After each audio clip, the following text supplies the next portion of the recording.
to come against us. They despise him and despise his kingdom.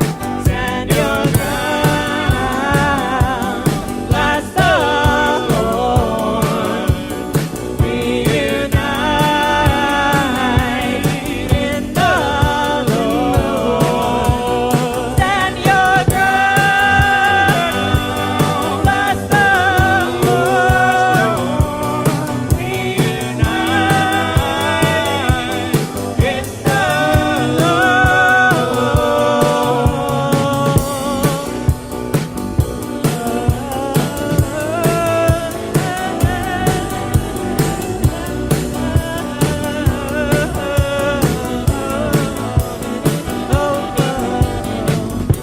Father, you alone are great and terrible. Hear us, mighty God. Be our shield and spear. Fight for your brothers, daughters, and sons. Fight for your wives and fight for your home.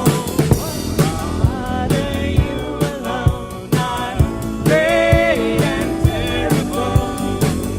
Hear us, mighty God.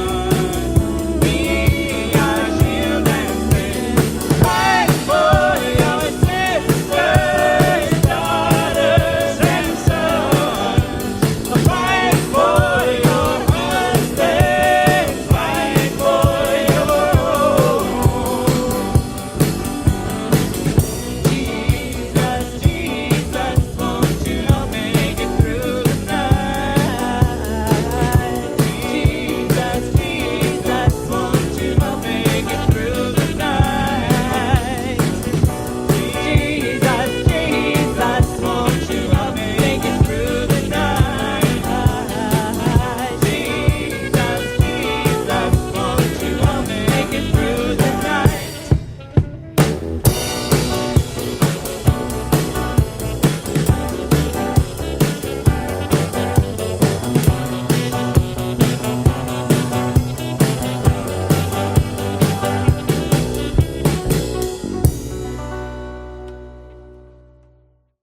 Well, welcome to the Prolife Team Podcast. I'm Jacob, and I'm here with Dr. Marc Newman.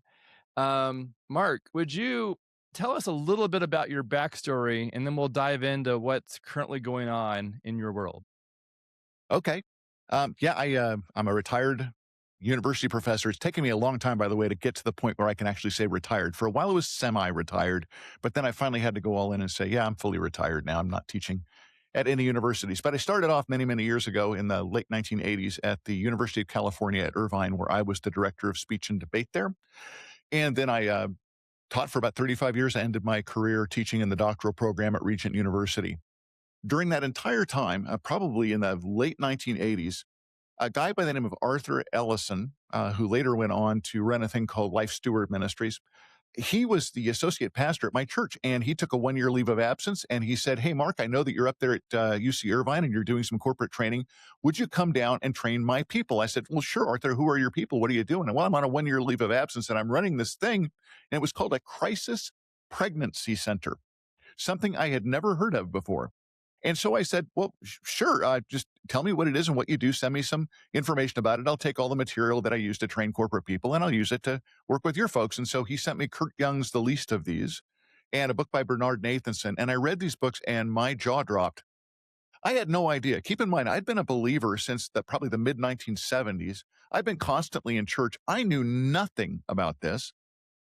But I got the materials. I put the thing together. I did a pro-life speaker training, and I thought that was it.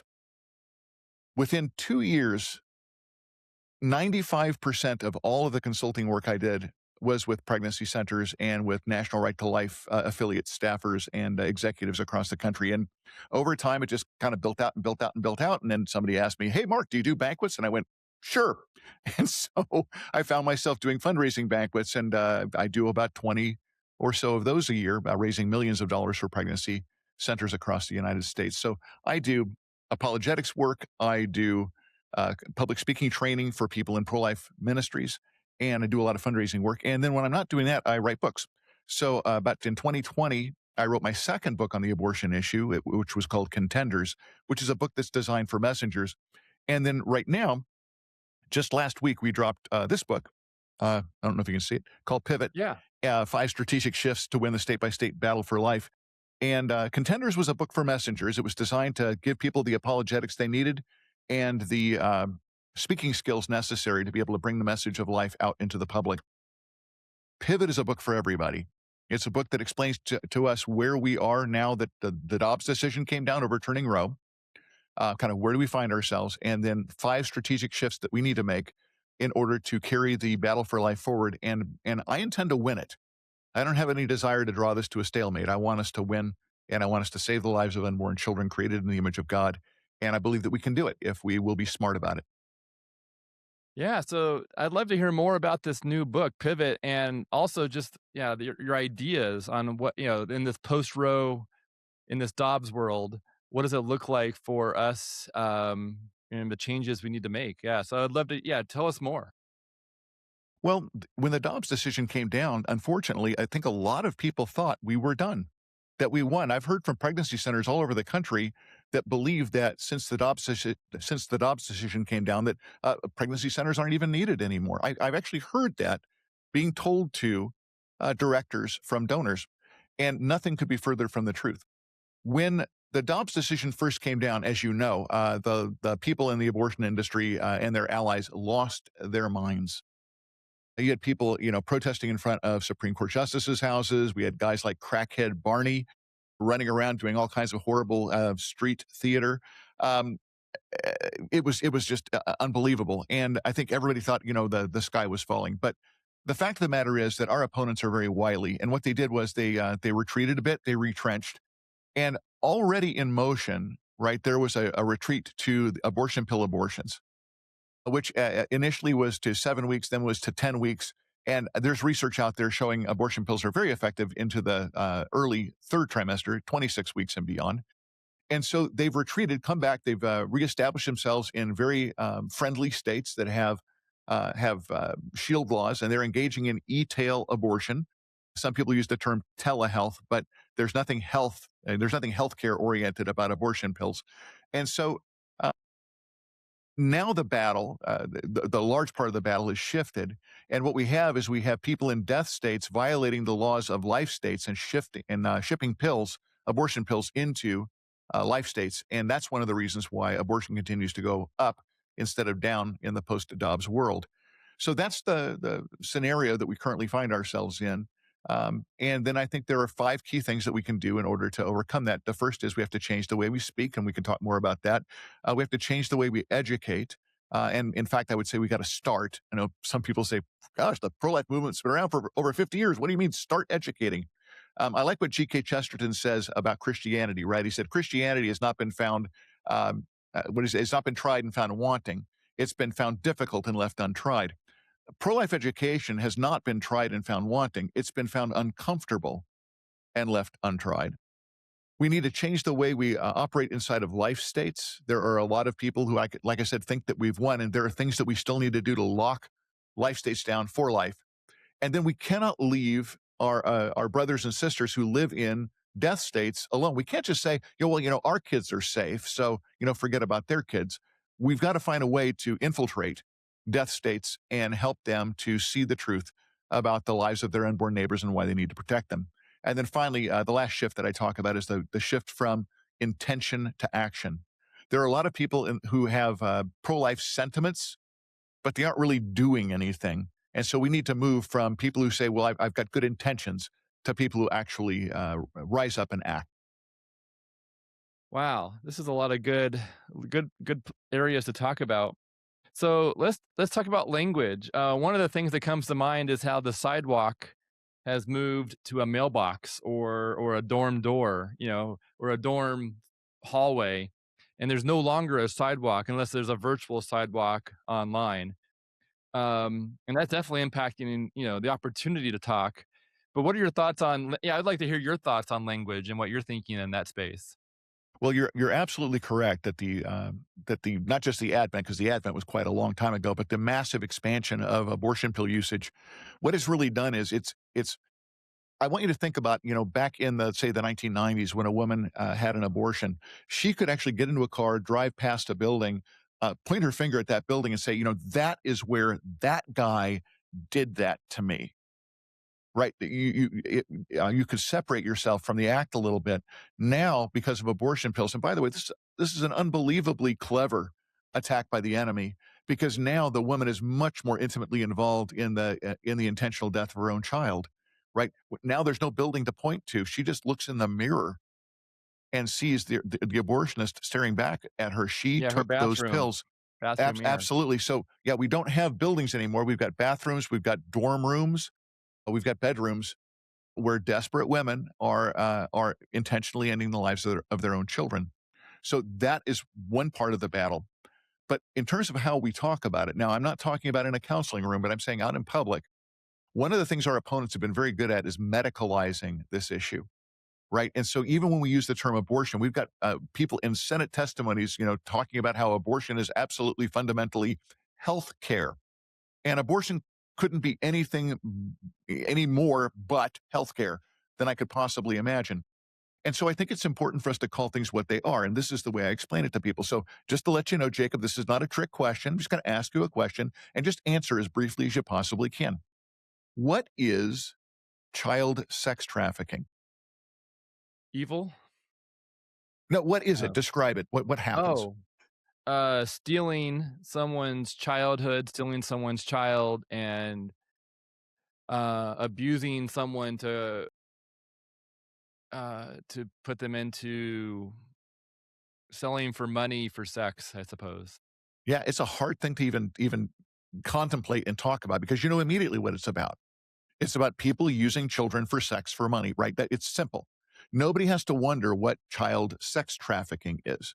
And you can't find a pastor anywhere that would be unwilling to preach about child sex trafficking. No pastor would ever get up in a pulpit and say, well, there are different views about child sex trafficking. Some people are in favor of it. Some people are opposed. I don't want to split our church over child sex. Nobody would ever say such a thing.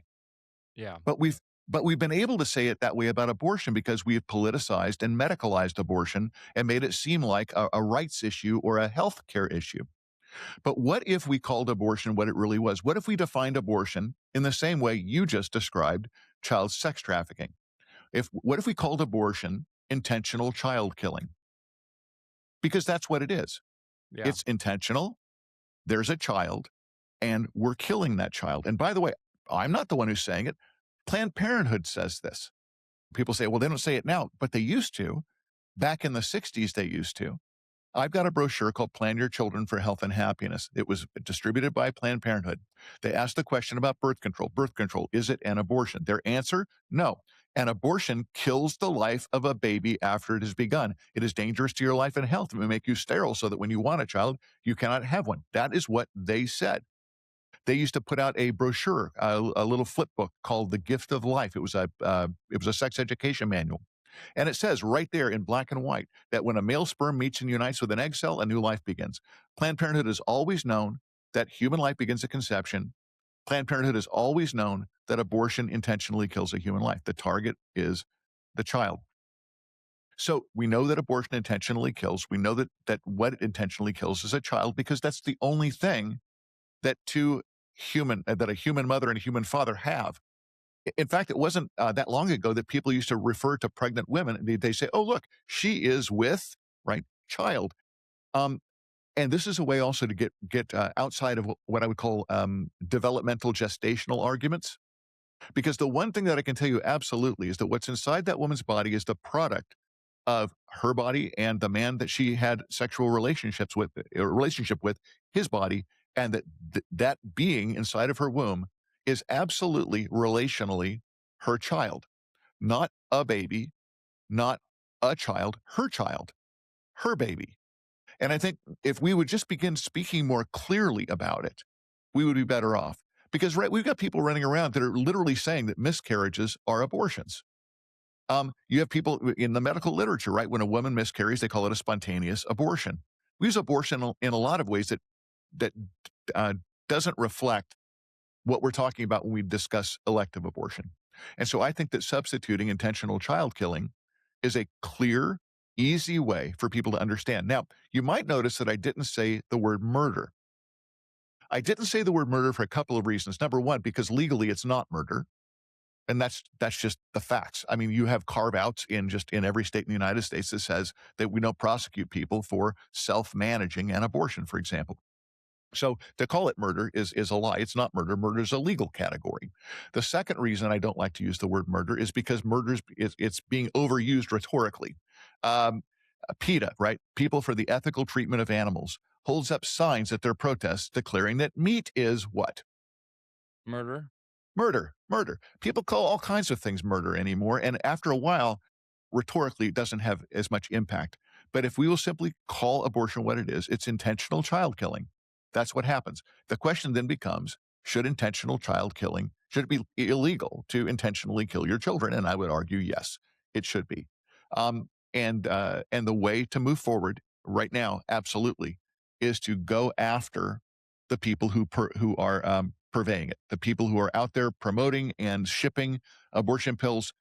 We've already done a very good job in pro-life states getting rid of our bricks and mortar abortion facilities. What we can't manage right now is because of shield laws. We can't seem to stop California, Illinois, New York, and other states from shipping these pills into our states. That's the next step in this battle, is winning at the federal level so that these folks cannot violate the laws of these states by mailing in abortion pills. Wow. So when it comes to people who distribute the pills, when it comes to people who would, essentially be like an abortion provider, comparing that to a woman who may or may not have informed consent on what she's doing, how would you, when it comes to intentional child killing, it seems like the abortion providers would be very intentional on what they're doing. And when it comes to the woman who, the mom of this child, there's going to be different scenarios. Would you speak to Yes, that? absolutely. So all the people who are abortion providers, these folks are medical people. They'd absolutely positively know exactly what it is that they're doing. You can go back to Warren Hearn's book on abortion practice, and he's very, very clear that he understands that what he's doing is intentionally killing this child. But we live in a nation where we have had over 50 years of the medical community telling women that what's in their body from the moment of conception is nothing more than a blob of tissue. It's an undifferentiated cell mass. It's the products of conception. I like what Planned Parenthood called it for a while. They called it pregnancy tissue.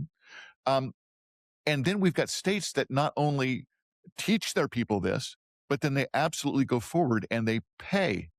They actually pay for these women's abortions.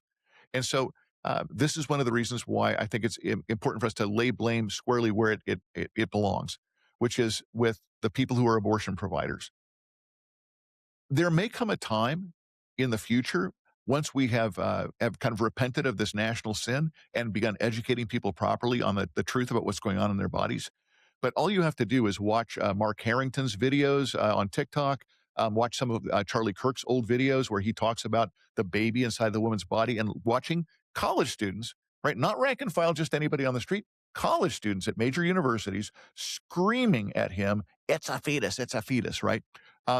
Indicating that they cannot tell that this is a human child inside their bodies. I spoke with, I think it was at Washburn, I spoke with a student after an apologetics class I did. She told me that her professor described the child inside of a woman's womb as a violent parasitical invader. And so, yeah, if people are taught, if this is the worldview that they're coming at this with, then yeah, I can completely understand it. There's also problems, of course, with issues of just bodily autonomy in the most negative sense of that word. Nobody truly, as you know, has total bodily autonomy. And so you've got people basically saying, look, I don't want to be pregnant. And since I don't want to be pregnant, I shouldn't be pregnant. And as far as they know, and if you look at Planned Parenthood's own websites, they just talk about abortion as something that stops you from being pregnant. Now you're just no longer pregnant. They never, ever introduced the thought of a child in your womb that you're intentionally killing. They know but they're withholding it from the women that they are sending abortion pills to. Hmm. Awesome. Well, so I want to move on to your next area, education. So I believe it was, I want to say it was Jim Sprague when I asked him a few months ago, what's the greatest need in the pro-life movement? And he told me he thinks we need, let me think if I can get the wording right. We need in the medical education community and just also maybe in the educational community for people to learn the value of life, or there was another phrase he used, the sanctity of life, to have sanctity of life as a layer of part of their educational experience when, in college, in medical school. And then I was talking to another gentleman at the same event, and he thought the greatest need that our movement has is for higher quality and higher quantity of people to be trained and to join the pro-life movement. I think it was Bryce Asperg, and he's working on some projects. One's called Titus something, where he's working on trying to grow people in a nearby college to see what people are doing in the pregnancy clinic movement and to help them, get onto that pathway. So, there's obviously, one person was saying we have a need for higher, more people to be educated and prepped and to be pulled into this work. And the person was saying we need to grow, and then also to weave in the value of life into our educational system. And I'd love to hear what you have to say about education, but I think, I've heard a lot of people saying like this is the greatest need recently. Absolutely. And I got to tell you something, it's going to have to start in the church. People keep talking about there's an entire movement of people, arguing we've got to, criminalize women, and we're going to pass these laws in state legislatures. And my response to them is we can't even get our churches to tell our own people the truth. George Barna had done, Lifeway, I think, had done some research not too long ago, but within the last 10 years or so, that indicated that 40% of all women having abortions were in church at the time of that procedure. So if we cannot get the message of life in our churches first and foremost, we're never going to win the battle outside. So in Pivot, I basically say there's no city, there's no state, there is no nation that's holier than its churches. So it's got to start at the church. Now, the good news is education works. And one of the stories that I tell in Pivot is great. The guy's name is Professor Ron Hassner, Hassner. And he was a professor over at UC Berkeley. And he went up to one of these protests, right? So I'm going to start a line and I'll see if you can finish it for me. These protesters were marching around campus with signs that said, "From the river to the sea, Palestine must be Free? free." That's right. And so they're running around with these signs. So Hassner decided, I wanted to find out if these people actually knew what they were protesting about. So he walked up and he said, "Can you tell me which river, and can you tell me which sea?" And what he found out was the vast majority of the people protesting could not identify the river, could not identify the sea. So he pulls out a map and he lays it out in front of them and he says, "Well, here's the river, the Jordan River, and here's the sea, the Mediterranean Sea. And I want you to see who's in between the river and the sea. And what are you going to do with all of the Jews and the Arab Israelis that occupy all of this territory?" And once people finally realized what it would mean to completely, liberate Palestine from the Jews and what would happen, the vast majority of the students who had been protesting stopped protesting and they disavowed the statement. What was the problem? The problem was simple ignorance. And I'm telling you, in most of our churches, we are plagued with simple ignorance. The pro-life message is not a difficult message to understand. It's just become a political hot potato that a lot of pastors don't want to mess with. Also, no fault to the pastors. And if you're a pastor listening to this, I've got your back. Pastors are the most messaged at group of ministers in the history of human, of Western culture at the very least. Every single TikTok channel, YouTube channel, and they've got their own subject matter expert on literally everything. So every pastor out there is expected to respond. So think about the burden pastors face. They got to knock it out of the park every Sunday morning, right? They got to be phenomenal communicators. They've got to be deep biblical exegetes, right? Be able to understand the scriptures. They've got to be moral philosophers. They've got to be able to look across the landscape of popular culture, ferret out all of the different moral and theological and cultural ideologies that are floating around there, and have responses to every single one of them. And then they have to be astrophysicists, biologists, and geologists, right? And historians. It's amazing what we expect a single pastor at a one pastor church to be able to do. And now here comes Marc Newman or Scott Klusendorf or one of us, or Jacob Barr coming up to the pastor and saying, "Hey, pastor, yeah, I understand that things are difficult, but I got one more thing for you." And you can see where they're nervous. There's going to be some kind of pushback because they're expected to be the subject matter expert. They don't feel prepared. Why? They went to a Christian high school where nobody ever talked about abortion. They went to a Christian college where nobody ever talked about abortion. Then they went on to seminary where nobody ever talked about abortion. And now suddenly they find themselves in a church where people are saying, "Can you talk about this?" And they have had literally no preparation in order to do so. The job of my earlier book, Contenders, was to equip them to do that. We also put on a session called How to Teach the Toughest Topic, where we bring pastors in and we walk them through how to successfully preach about abortion. They get a lot of other little kind of wonderful side benefits from that session as well. But the whole idea here is to get them ready to go. In the evening, then I'll train all their people in a 3-hour apologetics class called Contenders, Making the Case for Life. And so we can get it all done in a day.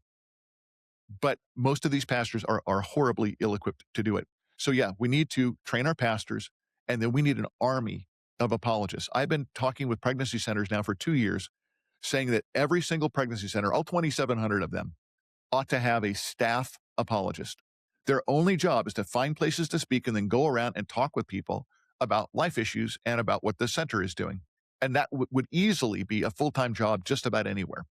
So we've been working to try to raise that up. Myself, Scott Klusendorf, John Enser from Passion Life Ministries, we actually had an applied bioethics program that we taught at Oklahoma Wesleyan University and then later at Cedarville University. We currently are not housed at a university, but if anybody's listening to this and knows administrators at a university that would like to bring a class in that's designed to create the very kind of people we're talking about, we're ready to go. Scott and I have also been talking about just setting up an academy to kind of put people through the ringer and get them ready to be one of these kinds of staff apologists, because it's absolutely positively needed. People need to know the truth. Most people have no idea. That's good. That's an interesting idea to have a staffed apologist. I don't think I've ever heard that presented before or shared. That seems like a novel or new idea. Do you know We have how many? 2,700. Yeah. I'm sorry. Yeah, we have 2,700 pregnancy centers in the United States. They're generally well liked everywhere they're located. They are the tip of the spear on the abortion issue. They literally stand in the gap every single day for the lives of unborn children. And so they are the perfect place to house a staff apologist who then can go out and speak. And that's what we need. We need a lot more of that. Yeah, that seems to speak to changing the culture by engaging the culture. Okay. Absolutely. Yeah. And I do hear pregnancy clinics talk how we have a desire to change the culture. I hear that. Yeah, I would estimate almost all pregnancy clinics would have that desire. Yes. Probably all of them. And so a staffed apologist is a real way to work towards that goal. The best part is they would only have to fund it the first year. After that, a good staff apologist who understands when he goes out to speak that information creates obligation, they would be raising their own support within a year. Oh, And probably wow. over and above. Well, yeah, I mean, if I'm going to go out and tell you, look, there's this incredible threat to the people right here at our own church, right here in our own community, and we are the people who stand in the gap for it, and would you like to become a part of supporting that ministry? Then yeah, I would think a lot of those people at almost every presentation they made where there were adults involved, I would imagine that they would raise money. That does make sense. Yeah. Wow. So if someone wanted to learn more about this idea, or trying to build a playbook to get started, could they reach out to you, or where would you suggest someone reach out to learn more about this idea? I'm sending people to contendforlife.com. That's CONTEND for FOR, life, LIFE.com. That's where we are putting out these Contend for Life. They're one-day seminars that we're taking out everywhere. It's a good place to start. Getting a book like Contenders, getting a book like Pivot, and reading through it, if you're a reader, can give you all of the information that you would need to be able to move forward. So there are a lot of different ways that you can manage this. But we're doing, I think in the coming year, we're going to do 20 Contend for Life events around the country. And we still have some slots available if people want to bring us in. Awesome. I noticed that you were on the list for the new Pregnancy Centers Together conference. Are you also going to be at CareNet or Heartbeat, or where might someone find you doing a workshop or a keynote? Live? I wish Yeah. I would have brought the list with me. In a couple of weeks, I will be at the CareNet conference. I'm going to be doing a session on public speaking and then another session on these Contend for Life events. And then I'm going to be, I'll try to list it best I can. I'm going to be in Prattville, Alabama. I'm traveling every week from the end of August until the end of October. So, and sometimes I'll be at two different places on two different coasts the same week. So yeah, we'll be in, if they want to find out where I'm going to be, they can go to speakerforlife.com and just click on, I think it's either events or schedule, and it shows where I'm speaking live. I'm doing, I think, good. 4 or 5 Contend for Life events and about 10 or 11 banquets. I'm also going to be at the Salt and Light Conference in North Carolina. I'll be speaking. That's the Faith and Freedom group. So Ralph Reed's going to be there. A bunch of other folks, Abby Johnson and others will be there as well. Wow. I'll be speaking on that Sunday. I've heard you speak several times, and I would say it's very impactful, very helpful, very motivational. And I enjoy it every time I got the chance to hear you speak. Thank you. Well, yeah, so let's move on to the third area, legislation in pro-life states.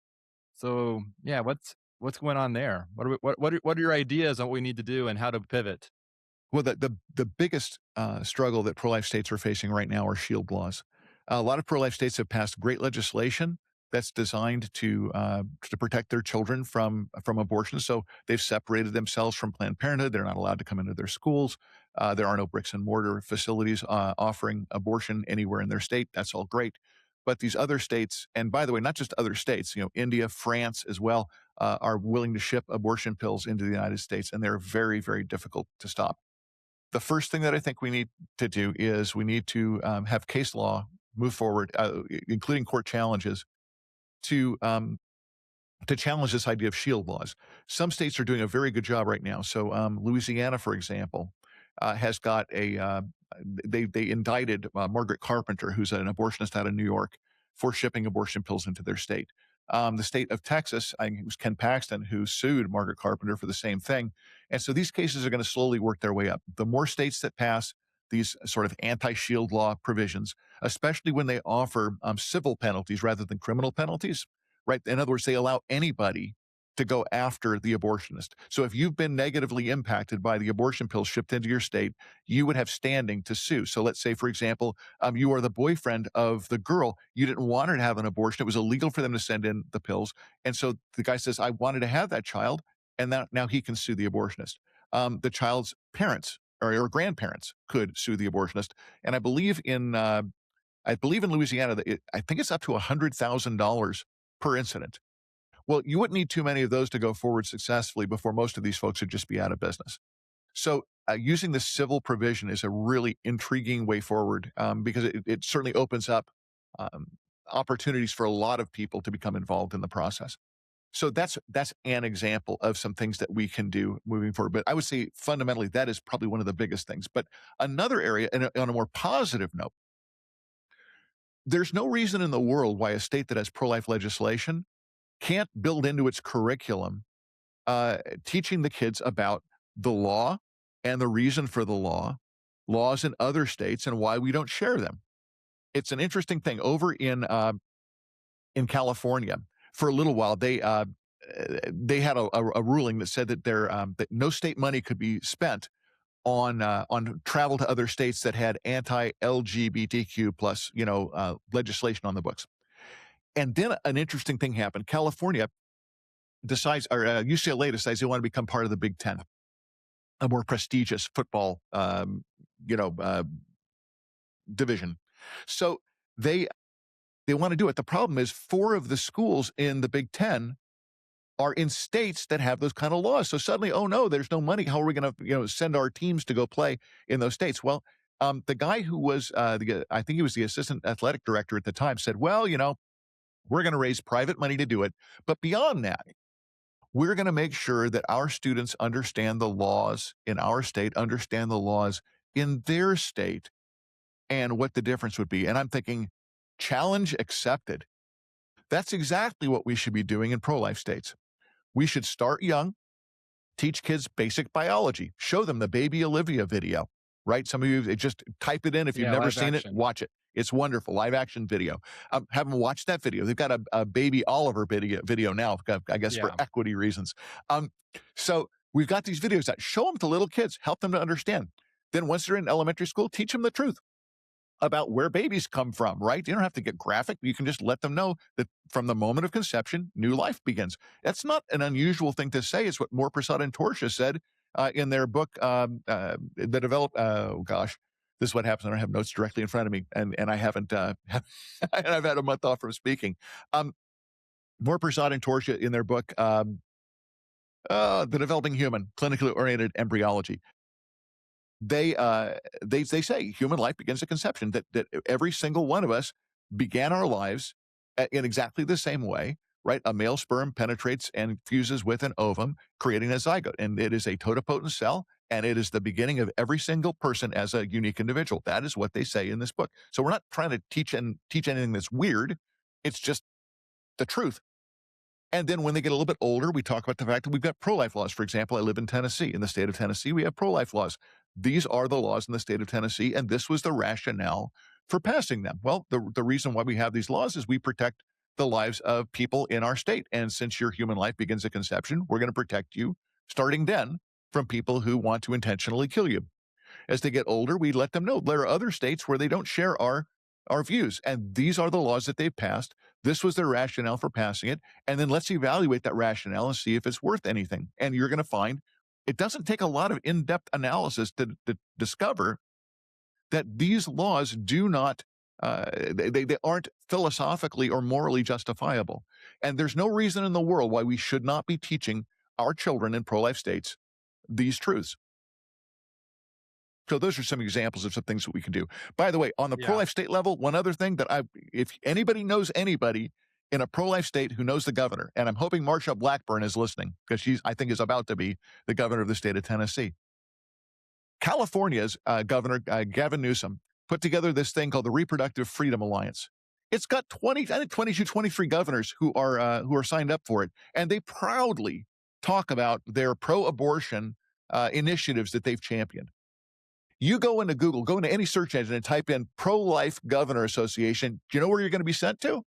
The Reproductive Freedom Alliance, because they're going to tell you there is no Pro-Life Governors Alliance. Why in the world is that? So governors in Texas, Oklahoma, Tennessee, Mississippi, Alabama, I would like to call on you to form together a Pro-Life Governors Alliance, because we need to be sending the message that we are aligned together to save the lives of unborn children created in the image of God. Oh, that's good. That is. I would say that's one of the greatest needs in our movement. Probably top 3 is unity, and that aligns Absolutely. with a real step towards greater unity. Yeah, well, we've got issues. I don't know how many of these folks you've had on, but I refer to them as immediatists. They refer to themselves as abolitionists. I don't like to use that term for them because I think all of us in the pro-life movement are abolitionists. Yeah. A few have requested to be on this podcast, but through counsel, I decided to not platform them, and because I look at their voice as being dangerous to pro-life work, almost like a friend shooting someone on the same team when we seem to have the same goal, but yet they're shooting at people working towards that goal. Yeah, there's been a lot of really good analysis of what their approach is. Scott Klusendorf has got a chapter on them in his second edition of his book, The Case for Life. There's an incredible video of a debate between Greg Cunningham from the Center for Bioethical Reform and T. Russell Hunter, who is one of the immediatist leaders. Craig Ireland has an incredible Substack out, and it's called Clean Hands, Dead Children. And I reference it in Pivot. If people want to pick it up, they'll be able to find the link to it. It is an incredible analysis of their approach. In Pivot, I take a slightly different approach than the ones that you'll read elsewhere. And my approach is what they're trying to do, and the reason why what they're doing is so dangerous is It's always a bad idea to put forward unenforceable laws. And the laws that they're talking about, at least in reference to abortion pills, are unenforceable. Well, why?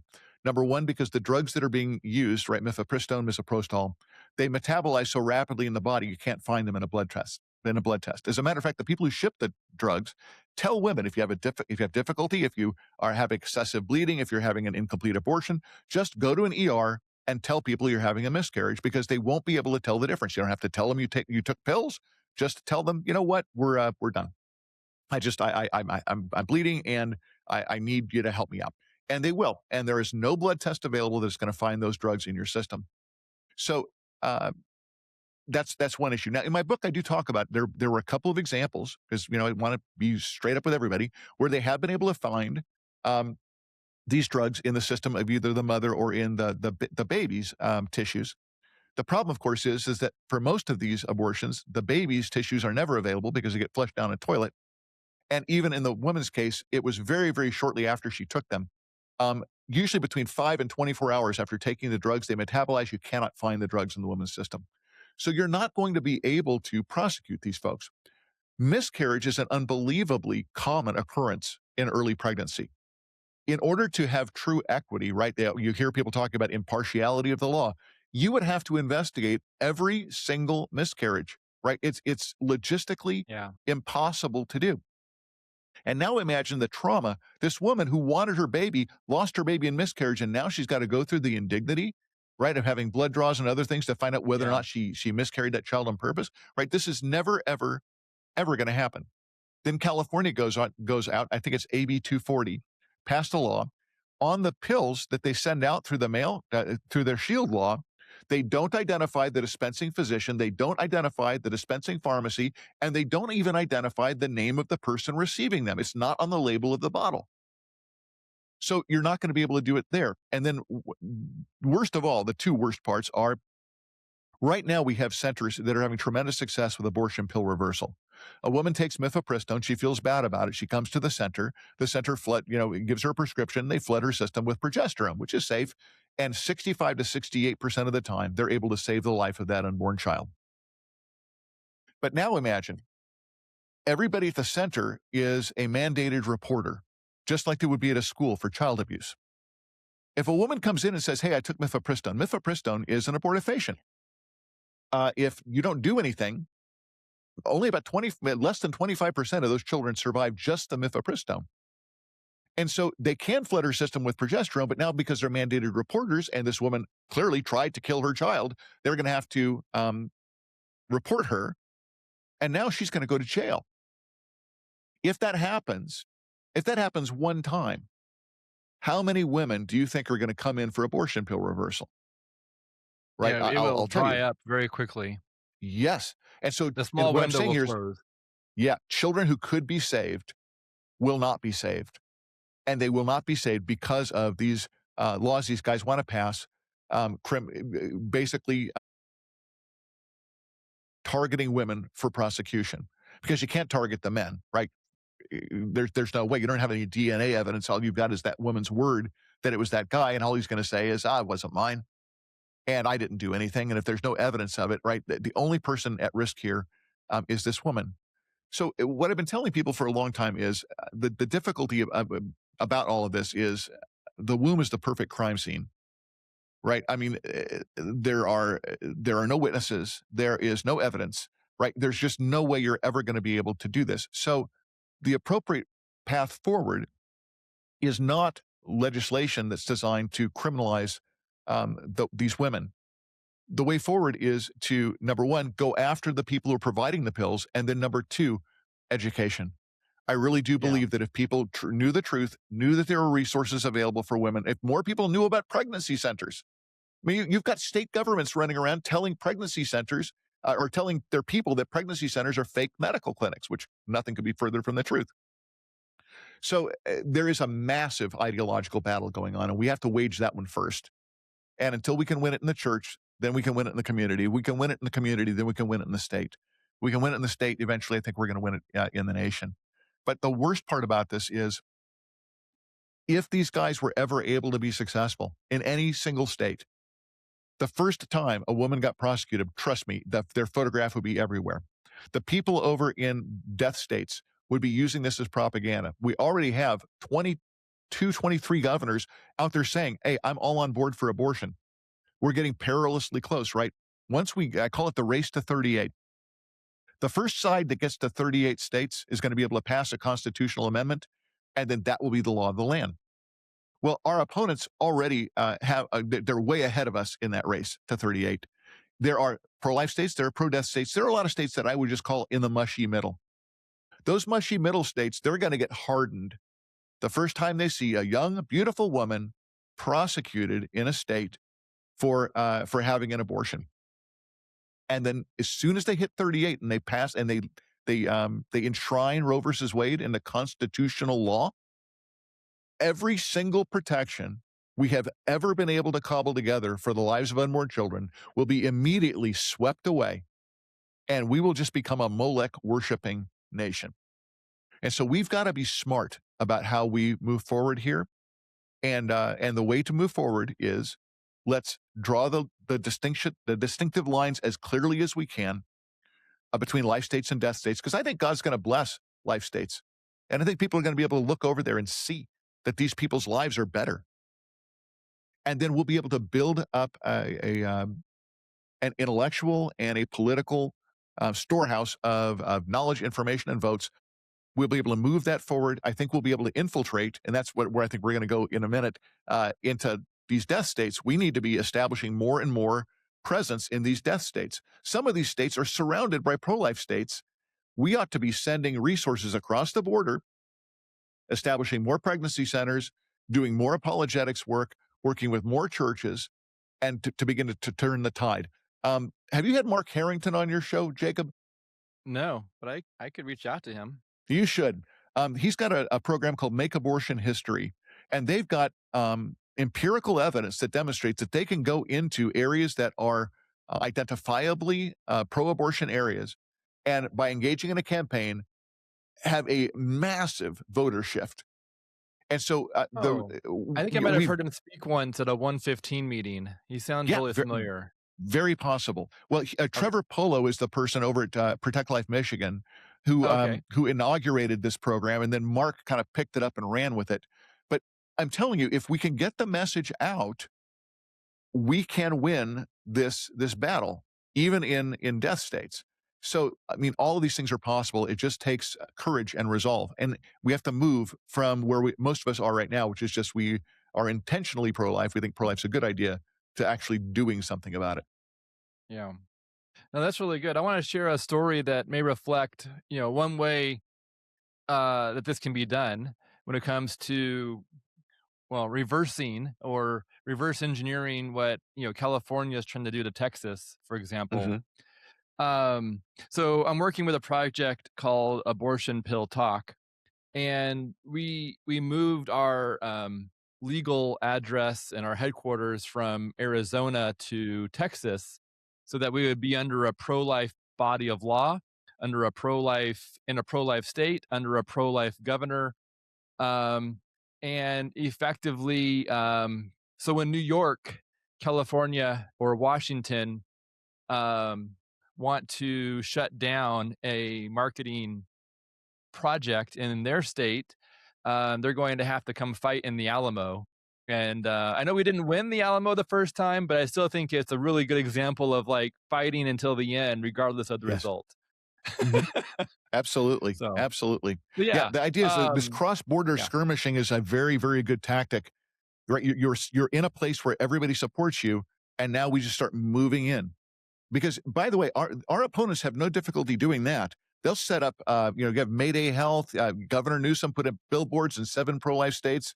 Need an abortion? California is ready to help, with a scripture verse at the bottom of it. I mean, these guys are not, they have no shame. They'll cross borders in order to do the work. We need to return the favor. Yeah. There's their attorney. Under a pro-life AG. So, in Texas, under Ken Paxton as a pro-life attorney general, there's protection there. Or it seems like there'll be protection there. We haven't tried it in a court of law yet. But for centers or groups in New York, California, Washington, Illinois, there's a great deal of just danger based on jurisdiction. I mean, they're in enemy territory based on the current AG in those pro-abortion or abortion supporting states. Yeah, Becerra is bad. Bonta's even worse in California. And then one of my colleagues or friends, or I guess colleagues, Connie Ambrecht with Sparrow, she bought some pills from India with no prescription needed. And the instructions that came with the pill, actually, I'll see if I can, at least on YouTube, this will show up. Let me share my screen. Share entire screen. And there we go. Share. All right. So this is the image of the pill. This was in the paperwork, and it said if you soak 2 pads in 2 hours or have a fever for more than 6 hours that won't lower with Tylenol, go to the hospital. Do not tell them you took medications. They are not detectable and they will treat you for miscarriage. And this came inside of an abortion pill kit from India. And as part of this, it included a bag that had MS for misoprostol and a little bag that had MF for mifepristone. It also had raspberry leaf tea. It had a morning after pill. It had diatame and ibuprofen and a heat patch, Plan C paperwork, ice pack, and and the return address went to a dirt lot in Las Vegas because Connie ordered it in Las Vegas, and so the return address essentially went to a lot in Las Vegas that had no building. And when I went to Google Maps, it actually showed a homeless camp. And then I went there more Yeah. recently, and the homeless camp was cleaned up, and it was just a dirt lot. But that was literally the return address um, that came from a website in India with no prescription needed. And it's just simply lies on top of lies. And it just shows the author of this campaign uses lies on top of lies. Yes, absolutely. And this is one of the reasons why, even if you were able to make it illegal in the United States to ship these drugs are still going to come in from overseas. And there's going to be a black market created. And so this battle is not going to be won solely in the legislature. Now, don't get me wrong. I think that it's a good idea to go after abortion doctors and abortion organizations. We should be absolutely going after these people and shutting them down. I want to share one more. That's why I share one more story about how easy or hard it is to detect. So after the Dobs case, there was a group in New Mexico they put out these videos, and their website's no longer online. I essentially found them when I was doing research on every abortion clinic website I could find. So I went to 167. But this one group, they were taking the abortion pill and they were dissolving it and then letting it dry on top of a business card so someone could cut out a piece of a business card and consume it to get the medication into their body. And they were putting these into bookmarks. So they could put them in libraries in certain books, and they were able to put them in these Mylar bags in order to distribute. They were putting them in church, like they were putting them in very aggressive places where that were Christian or places of books, and essentially the idea was they were trying to make, and they had like videos on how to dissolve, how to put it in the cards, how to mark it off, so that someone could effectively put this paper in their mouth, let it dissolve over X amount of minutes in order to have the contents be absorbed. And they had all the instructions. And the goal was to make it, taking it from a pill form and putting it into a paper form that would resemble a bookmark. And that was the level of, what's the word? I don't even know. Dedication. Dedication. These people are to dedicated. make it so that it will not be stopped at the border, because now it's been disguised. It's been and it's been put into a place, and now it's flat, and it's not in a plastic bottle. They were trying to, and so that's the level of deceit that we are up against. Greg Cunningham years ago said that our opponents are far more dedicated to killing children than the church is to saving them. And until the time comes when we are as dedicated to saving the lives of unborn children as our opponents are to killing them, we will not win this battle. So there is a spiritual component here. And people sometimes blanch when I talk about Molech worship. I tell people, abortion isn't, like Molech worship. Abortion is Molech worship. It's done for the same reasons. It's done in the same way as it's always been done. Child sacrifice is nothing new. It's been going on for all of human history. This is just our turn at it. And we need to rise up and call things what they are and then help people to make life-affirming decisions for their children. And we can. We have got the infrastructure in place to do it through 2,700 pregnancy centers here in the United States. And now what we need to do is we just have to have the courage to tell people the truth. That's good. So let's move on to your next point in this book, invading abortion states. What more would you like to say there? Well, we already talked about most of it. I just want to encourage people to realize, getting your own state locked down is insufficient, right? We don't want to throw other people's children to the wolves. And so I think doing cross border, if we want to call it, we'll call it that infiltration, is a good idea. So once your state's locked down, you should start funneling some of your resources to pregnancy centers and advocacy groups across states. I think that Make Abortion History is a great place to send some funds. I think Heartbeat International has got it's got a fund that's designed to plant new centers in other states in underserved areas. We can funnel resources there. They're doing a terrific job. So there's lots of different ways to go forward. But a lot of it's going to be, it almost sounds like Radio Free Europe, right? We've got to get the message across the border and into those states.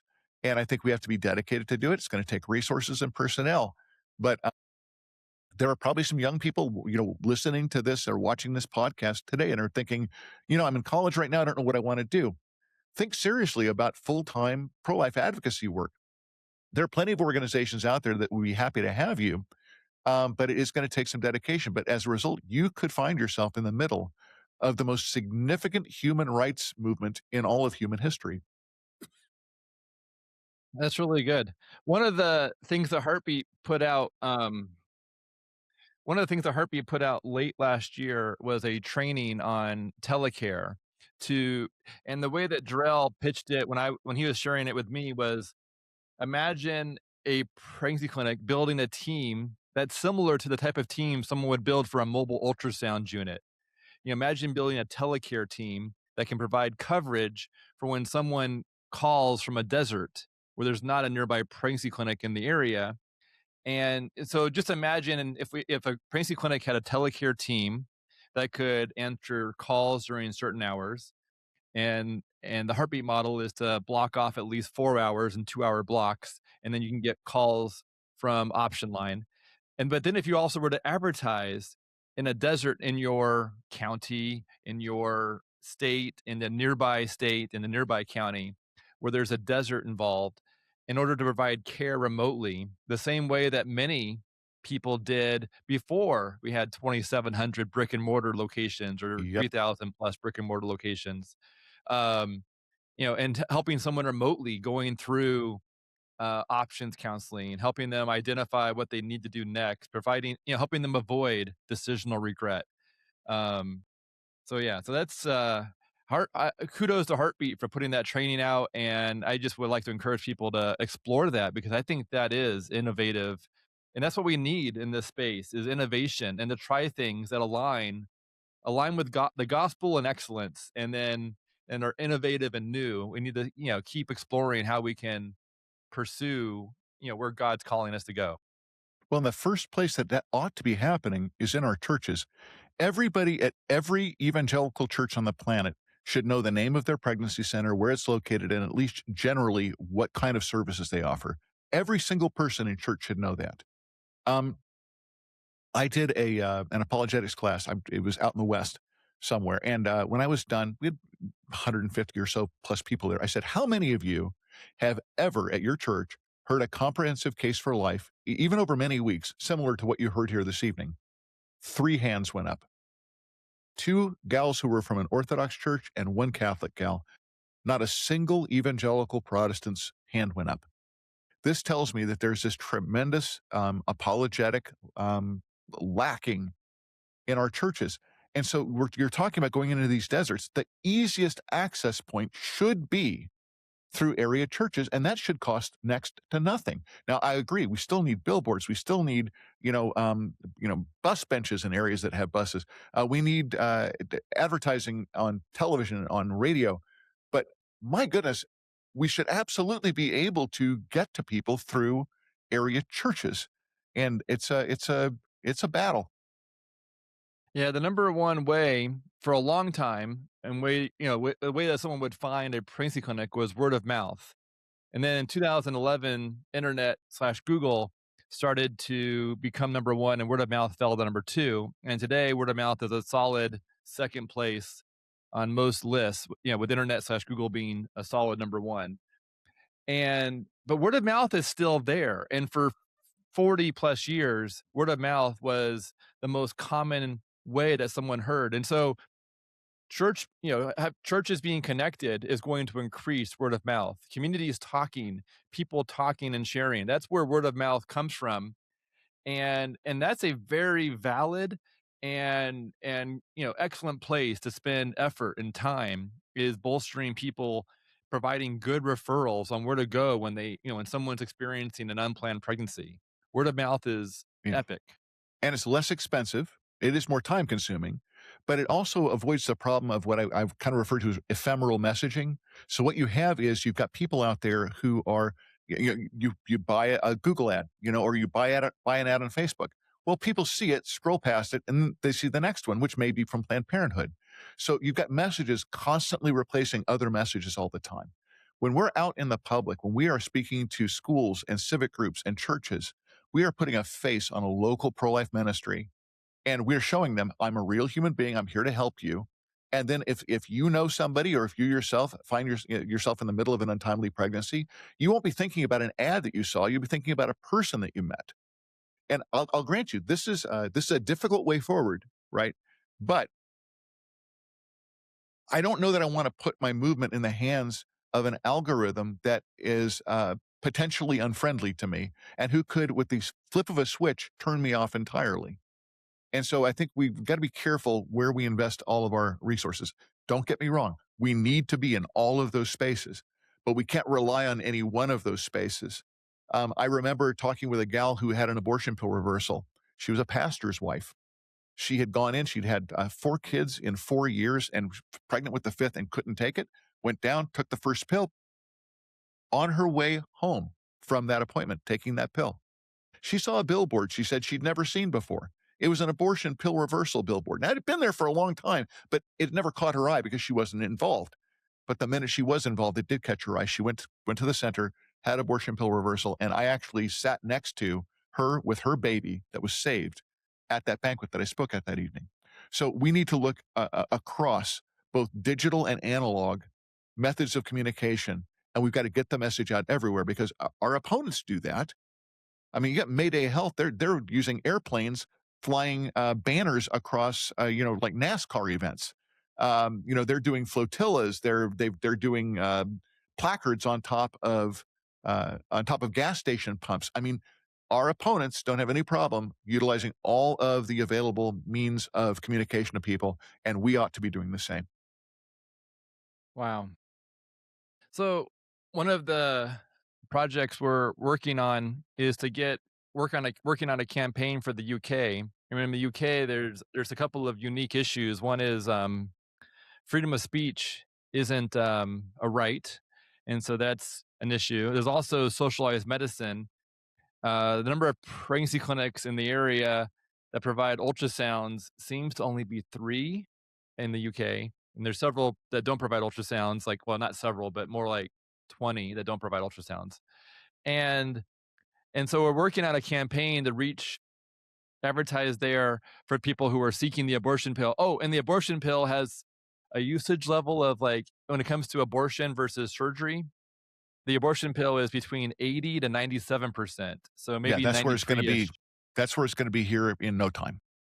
And so it almost looks like, if freedom of speech is removed here in the US, which our opposition is actively doing with the lawsuits in New York, the lawsuit in California, the attorney generals, and this activity here, which are trying to, tell a pregnancy clinic or a group that they can't even tell someone that APR, abortion pill reversal, even exists. Um, and They're here going to here lose they call those. themselves pro-choice. Yeah, they're going to Um, lose those. but Bonta's the name is fact going that to they're be right there trying with to shut down Becerra's. our Oh, yeah. voice, and this isn't the first Mhm. time. This is after No. NIFLA versus Becerra. And Yeah. so, if we were to look into the future and our freedom of speech is gone, we're going to see a scenario where, it's just a very different atmosphere in the UK. And it reflects where we could be if the opposition was to win here in the US sooner. I mean, it's just, it feels like we can learn lessons from how bad it could be. And so one of our approaches is when it comes to something being turned off. So if we were to advertise with Google or something in the UK, and let's say that gets shut down out of even with our Texas roots across the pond, then one way for us to respond is to then advertise on a different platform. Maybe it's on Bing, maybe it's on Facebook, maybe it's with outdoor media, but to be creative and to not settle for being defeated, and to pivot and to move and to shift and to keep working through other avenues of communication and marketing. And so that's sort of how we're currently postured based on, how that may go. And so that's one option. When Google turns you off, or this marketing vehicle turns you off, consider the other marketing vehicles that are available to communicate with. Yeah, and I would go all the way across every platform you possibly can. I mean, you've got it absolutely nailed. And it's funny, we've got people, who are making these threats, right? Oh, we're going to tell you can or can't say certain things. My response is go do it anyway and make them shut you up, right? Never, ever bend in the face of this kind of stuff. Because what ends up happening is then the mere threat of it is enough to get people to be quiet. Pastors, for the longest time, wouldn't talk about things that were political from the pulpit because they felt that somehow they were going to put their 501, status in danger. And the fact of the matter was, it was never in danger. And so some guys got together and they had a political Sunday day where they told pastors to preach overtly political sermons and then send copies, transcripts into the IRS. Well, they did it. And every year it got bigger. And then you want to know how many people lost their 501s? None. Nobody did. So if people are going to cancel you, make them do it. Don't just roll over because of a threat, and then push back and push back hard. And yeah, my thoughts are the only way we're going to lose our freedom of speech in this country is if we give it up. So don't give it up. Keep talking, keep sharing, and force them to shut you up. Well, that's really good. Well, I would like to encourage anyone who hears this, if you hear this, I'd like to encourage you to take on a homework assignment of reading The Pivot and then making a list of questions, and then send those to Jacob, myself, and Dr. Marc Newman. And we will be glad to address the questions that you find after when you read this book and you work through it and you have questions that are unique and pertinent to your situation. Give us the chance to address those, and we will do a follow-up when you send us that list. And maybe we'll invite you on. If you're interested, we'll invite you on to ask those questions directly to Marc. And so I just want to, I like the, so feel free to take this to the next level and be a part of it. Marc, would you like to say anything else about the book, or the last chapter or section, moving from intention to action? I think we did talk a little bit about that, but anything else you'd like to say there? Just the bottom line is, I keep coming back to the parable that Jesus tells about the two young men. The father tells him to go work up in the vineyard. One of them says that he will, and then he doesn't. And then the other one tells his father, no, I will not. Then he thinks better of it, and he goes out and does it. And then Jesus says, which one of these did the will of their father? Intention's not enough. For people to say, yeah, I'm pro-life, but not to do anything at all about it, it doesn't really move the needle at all. And there's something that everyone can do. Now, sometimes people blanch a little bit when you start talking about things like donating money, and because they think in their heart, I'd really like to be out there and be working. Well, guess what? Money is portable work. When you donate money, you're donating your labor to a center. And for some people, they make so much money that an hour's worth of their labor could be translated into 20 hours of ministry work if they would just donate some of it. And so I really do believe you need to find the local pregnancy center in your area, find a struggling but good pregnancy center in a that's mired in an abortion state. Find a good advocacy group. I think about people, like my friend Scott Klusendorf at Life Training Institute, Mark Harrington over at Created Equal, the Trevor Polo over at Protect Life Michigan. These guys are all out there doing yeoman's work. Heartbeat International, CareNet, all these groups. Find a place to get yourself plugged in. If you've got time and you live locally, find out about your local advocacy group or your local pregnancy center and see what kind of things that they could use, utilizing skills that you currently possess. That would be great. Or if you want to learn some new things, they could teach you things. I mean, everybody's got a role to play.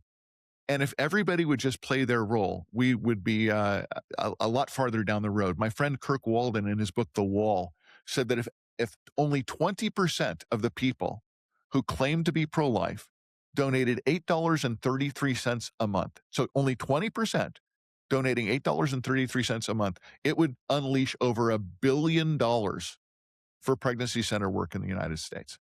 So yes, everybody can do something. The key is don't watch a podcast like this, turn it off and say, oh, that was interesting. Or, gosh, that Dr. Newman guy seemed really entertaining. That's not the point here. After you watch something like this, you ought to ask yourself, what would God have me do? Then pray about it. And then this is the most important part. Don't wait. The longer you feel the obligation that knowledge, evokes in you, the longer you feel without doing anything, the less you will be able ever to act in the future. And as C.S. Lewis says in the Screw Tape Letters, the less you'll be able to even feel. So once you know you've got an obligation, act on it. Act now. Turn off the podcast and go to your computer and find a center and make a donation. Do something today, and it'll make a difference. Wow. That's really good. Yeah. Yeah, I would say the reason to get involved is to answer the call from Jesus. Like that's why people Amen. should get involved in this work. Because there's lots of good areas to work that align with God, with the values that God promotes and shares in the Bible. But when God calls you to work in this space, the right response is to follow. And Amen. so and just simply, at my church, they often ask the kids before a church service, what is prayer? And the kids have learned it's talking and listening to God, not just talking to God, but also listening to God. And so talking and listening is those are equal parts when it comes to a conversation. And so when you're praying, talking and listening to God, when you hear from God that this is where you should go, well then go. Like that's what it is. Yeah, and go now. And go. Yeah, get going. Yeah, absolutely. Now. Well, so Mark, thank you so much for being on here and for sharing this motivational call to action. Would you wrap up our podcast with any final thoughts and a prayer, and then we'll ask those who are listening to join in. For starters, thank everybody. I want to thank everybody for taking the time to listen to this. If you made it here to the end, you clearly got some interest here. Do seek the Lord about what He would have you to do, and then immediately go out and let's get it done. Because here's the thing that I do know: somewhere in your community today, there is a woman facing an untimely pregnancy, trying to decide whether or not she is going to make a life-affirming decision regarding her unborn child. The thing that you do, no matter how small you might think it might be, could be that little nudge that would be all it would take to give that woman the hope and the courage that she needs to make a life-affirming decision. So that's why I would want you to act now, because the problem is existing now, and decisions are being made now. Let's pray. Father in heaven, thank you so much for an opportunity just to talk about all the things that are going on in our country regarding the evil of abortion, the opponents of life, and the work that's being done amongst pro-life organizations to stand in the gap for the lives of these littlest image bearers. Father, I pray that you will allow whatever that's been said today that is true to really stick and penetrate. And if anything today has been said that's not true, I pray that it just blows away like the chaff in the wind. But Father, I pray that you will give us courage, give us resolve, and help us to step forward and do what is right on behalf of our tiniest brothers and sisters. And Father, not just that we might give them life, but that through the people who do this ministry work, that they might usher them into your kingdom and into eternal life. We ask for all of these things in the name of your precious Son, Jesus. Amen. Amen.